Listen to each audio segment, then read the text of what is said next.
Frequency distribution के हवाले से हम बात करेंगे कि हमने एक फ्रीक्वेंसी डिस्ट्रीब्यूशन टेबल बनाना है। यानी क्या इसमें हमें करना होगा जी, हमें एक जो इन्फॉर्मेशन बताई गई है वो इस तरह से है कि हमारे पास जो एक सर्वे रिपोर्ट आई है जो कि एक ख़ास गली से ली गई है, और इस तरह से कहा गया कि उधर 20 जो है वो फैमिलीज थी। ठीक है, अब उन 20 फैमिलीज में से हर फैमिली से उनके फैमिली मेंबर से पूछा गया कि कितने नंबर ऑफ चिल्ड्रंस हैं यहाँ पर। ठीक है, तो वो उनके पास एक जो है सर्वे रिपोर्ट आई और उसके बाद ये इन्फॉर्मेशन हमारे पास आई। तो ये जो नंबर्स हैं बेसिकली ये नंबर्स रिप्रेजेंट करें नंबर ऑफ चिल्ड्रंस को।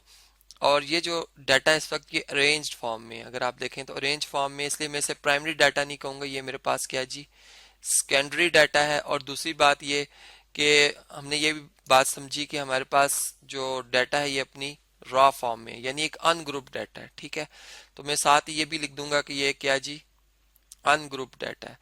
अब हमने क्या करना है जी, इन अनग्रुप डाटा जो है इसकी मदद से हमने यहाँ पर ग्रुप्स बनाने हैं। ठीक है, यानी इस तरह से ग्रुपिंग करनी है।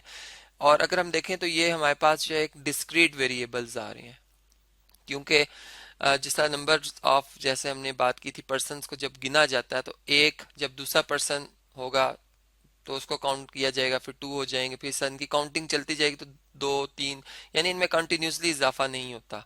ठीक है, यानी एक के बाद 1.1 नहीं आएगा, 1.2 नहीं आता, एक के बाद डायरेक्ट क्या होगा जी 2 काउंट हो जाएगा। तो ये एक अनग्रुप डाटा था, ये मैंने बात की, और फिर हम इसे ग्रुप्स की शक्ल में बना रहे हैं। तो ग्रुप्स में बना रहा हूँ जी नंबर ऑफ चिल्ड्रंस के वाले से। तो मैंने देखा कि जो मिनिमम जो चिल्ड्रन की तादाद है वो 1 है और मैक्सिमम 5 है। तो मैं पहले कहूँगा जी वो तमाम फैमिलीज, यानी यहाँ पे जो फ्रीक्वेंसी में लिखूंगा बेसिकली मैं फ्रीक्वेंसी में रिप्रेजेंट करूंगा नंबर्स ऑफ फैमिलीज को या नंबर ऑफ फैमिली को। ठीक है, कि कितनी फैमिलीज जो है उन वो आती हैं इस कैटेगरी में। ठीक है, तो अब हम ये देख रहे हैं कि हमारे पास जो है वो जैसे अब ये टेबल जो है, अगर टेबल्स पे अगर आप देखें तो इसमें हॉरिजॉन्टल लाइंस जो कि इस तरह से ड्रॉ होती हैं। ठीक है, इनको रोज कहा जाता है, ये रोज है हमारे पास। ठीक है, ये मैं लिख भी देता हूँ, ये रोज हैं। और इसी तरह से हमारे पास जो वर्टिकल लाइन है ये हमने 2 ही ड्रॉ की है। तो इस टेबल के हवाले से हम देखें तो इसमें 2 कॉलम है। ठीक है, अब पहले कॉलम में हमने लिख दिया नंबर ऑफ चिल्ड्रंस।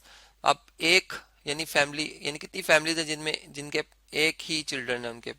तो यहाँ पे अगर हम देखें तो 1 2 3 3 ऐसी फैमिलीज थी जिनके घर में, यानी हम यूं कह सकते हैं एक एक जो है वो चिल्ड्रन है। इसी तरह अगर हम यहाँ पे बात करते हैं कि अब 2 चिल्ड्रन वाली जिनके पास, यानी जिनके यहाँ 2 चिल्ड्रन हैं वो कितनी फैमिलीज हैं। तो यहाँ पे अगर हम काउंट करें तो हमारे पास आती 1 2 3 4 5 6 7 8 8 ऐसी फैमिलीज थी। ठीक है, जिनके 2 बच्चे थे। इसी तरह से अब हम बात करते हैं कि 3 जिनके बच्चे हैं उनकी कितनी तादाद है उन फैमिलीज की।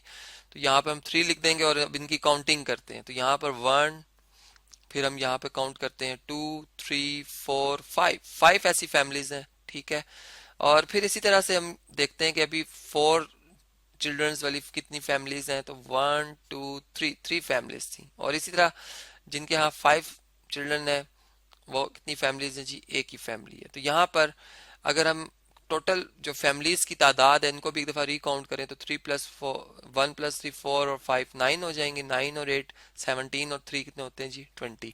तो ये रीचेक भी हो गया कि हमने जो 20 फैमिलीज की बात की थी उसके मुताबिक जो यहाँ पर एक टेबुलेशन की है जिसे मैं फ्रीक्वेंसी डिस्ट्रीब्यूशन कहूंगा, कि मैंने ग्रुप्स बनाए और उनकी जो तादाद है उनके सामने लिखी। तो ये बिल्कुल सिंपल वे में हम कहते हैं इसे कि ये एक तो 1 वे टेबुलेशन है, क्योंकि इसमें जो हम वेरिएबल हम काउंट कर रहे हैं वो एक ही है। ठीक है, यानी नंबर ऑफ चिल्ड्रन और फिर उनकी तादाद सामने। तो इससे हम ये कहेंगे कि एक हमारे पास 1 वे टेबुलेशन है, और दूसरी बात ये है कि ये हमारे पास क्या है जी फ्रीक्वेंसी डिस्ट्रीब्यूशन है। तो इस तरह से ये बात जो हमारी यहाँ पर फिर इस तरह से समझ में आती है कि हमारे पास फ्रीक्वेंसी डिस्ट्रीब्यूशन कैसे हमें जो है वो कंप्लीट हम कर सकते हैं इसे।